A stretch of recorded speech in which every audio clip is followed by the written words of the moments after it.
What if the biggest reason you're not moving toward the life you want has nothing to do with your circumstances, and everything to do with the way you think? Imagine having a clear goal, but constantly doubting yourself.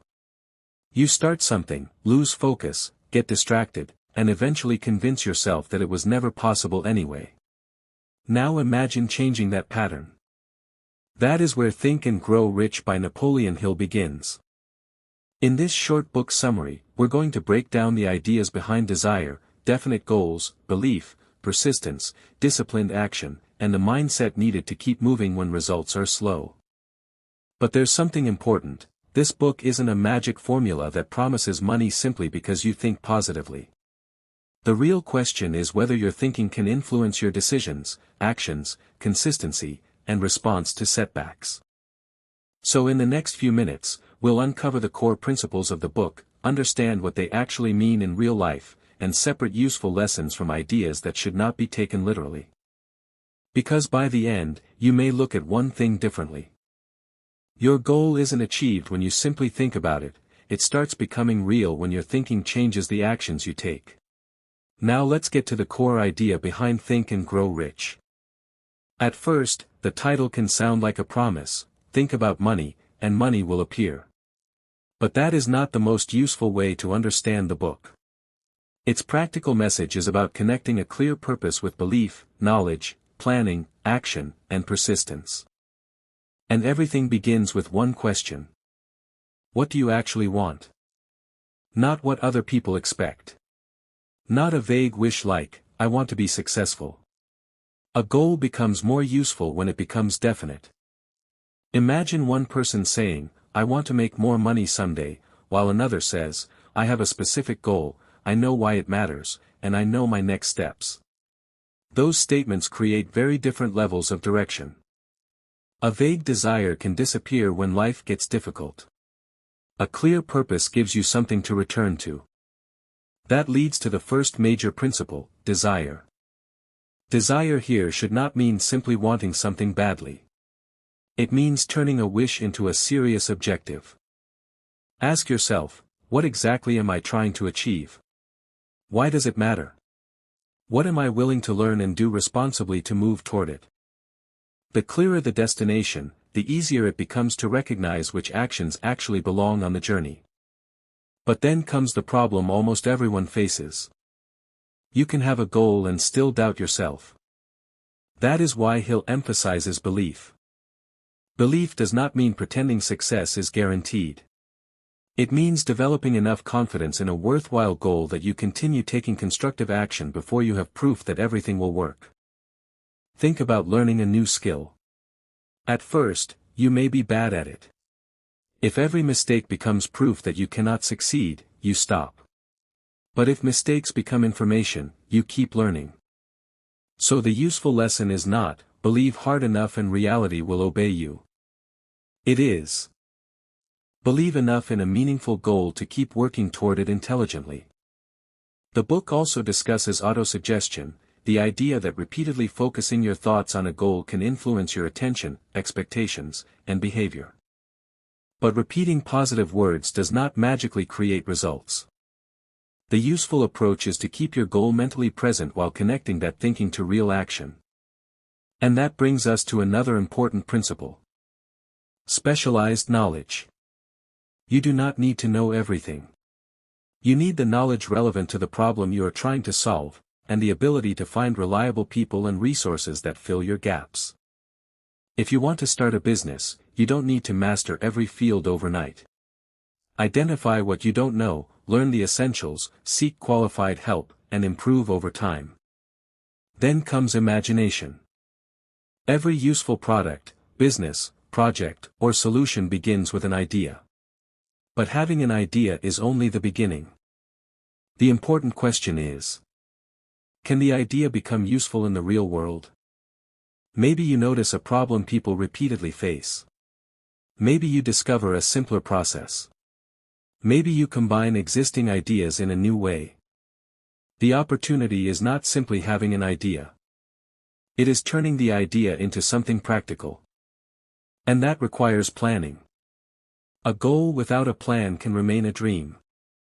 Instead of asking only, "What do I want?" ask, "What is the next logical step?" Then the next one. You don't need to see the entire staircase before taking the first step. But you do need enough direction to know where you're going. Now we reach one of the strongest themes in the book. Persistence. This is where many goals disappear, not necessarily because they were impossible, but because the person stopped when progress became uncomfortable. At the beginning, motivation can feel exciting. But then the plan fails. Someone rejects your idea. Results are slower than expected. And the question becomes, should I continue? Persistence matters here. But persistence does not mean blindly repeating the same mistake. It means staying committed to a worthwhile objective while being willing to change your method. If one approach fails, learn from it. Improve the skill. Seek better information. Try again. That is smarter persistence. The book also introduces the idea of a mastermind, people combining knowledge and experience around a shared purpose. You can understand the practical lesson without treating it as something mysterious. A mentor can help you avoid mistakes. A skilled colleague can show you a better process. A thoughtful friend can challenge your assumptions. A strong team can accomplish things that would be difficult alone. So independence does not mean isolation. Sometimes the smartest move is knowing when to ask for help. At the same time, don't let every opinion control your direction. Not every criticism is wisdom.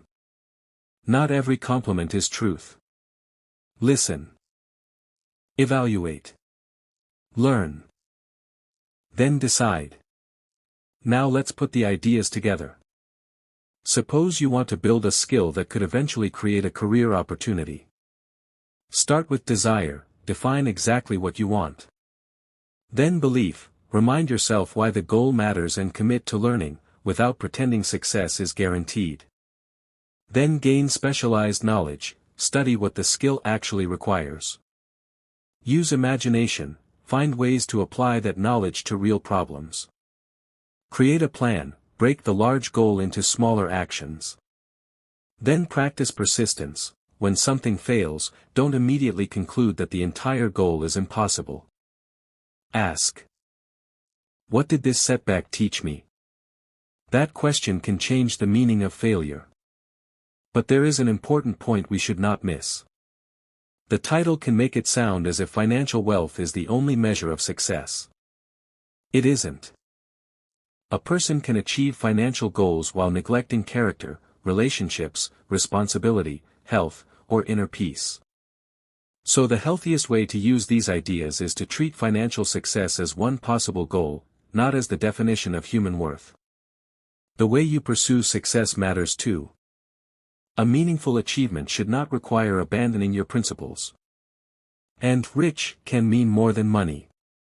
Knowledge, useful skills, strong relationships, good character, and a sense of purpose can also make life richer. So don't reduce the book to think about money. A more practical interpretation is: think clearly. Choose a worthwhile goal. Learn what you need. Create a plan. Take action. Keep going through setbacks. Improve your approach. Now pause and think about your own life. Is there something you've wanted to pursue for a long time but have never clearly defined? Maybe you've said, "One day I'll start." But one day is not a plan. Turn it into something specific. What exactly do you want? Why do you want it? What can you do this week? What knowledge are you missing? And what will you do when your first plan doesn't work? These questions take the book out of theory and put it into real life. And perhaps this is the most practical connection between thinking and achievement. Thoughts influence attention. Attention influences decisions. Decisions influence actions. Repeated actions create patterns. And patterns can influence results. That doesn't mean thoughts magically control reality. It means the way you think can affect what you notice, what you choose, and whether you continue. So if you remember only a few ideas, remember these. A wish becomes stronger when it becomes a definite goal. A goal becomes useful when it has a practical plan. A plan matters when you act on it. Action becomes stronger when supported by learning. And persistence becomes smarter when you learn from failure and adjust your approach. You don't need to change your entire life tomorrow. Choose one goal. Define it. Learn what it requires. Take one useful step. And when something goes wrong, don't automatically ask, "Why is this happening to me?" Ask, "What can I learn from this, and what should I do next?" That question keeps you moving. And now we can see the deeper message behind Think and Grow Rich. The book is not most useful when treated as a promise that simply thinking about wealth will make you wealthy. It is more useful as a framework for turning vague desire into definite purpose, building knowledge, creating plans, taking action, and developing the persistence to keep improving. The real test is not whether you can think about success while watching this video. The real test is what you do after the video ends. Because a goal written down is only a beginning. A plan sitting on paper is only a beginning.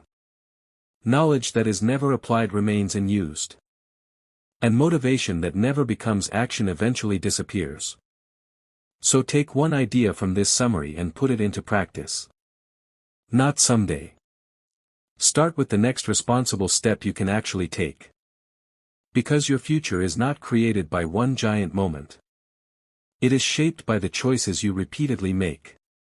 And if you can learn to choose with purpose, act with discipline, learn from setbacks, and keep moving toward worthwhile goals, then perhaps the most valuable thing you gain from this book will not be money at all. It will be the ability to turn intention into action. That is where thinking becomes useful. And that is where the real work begins. Thank you for listening to this summary of Think and Grow Rich. If you found it useful, like the video, subscribe to the channel, and share your biggest takeaway in the comments. And before you leave, answer one question. What is one goal you've been thinking about, but haven't yet turned into action? Maybe your first step begins today.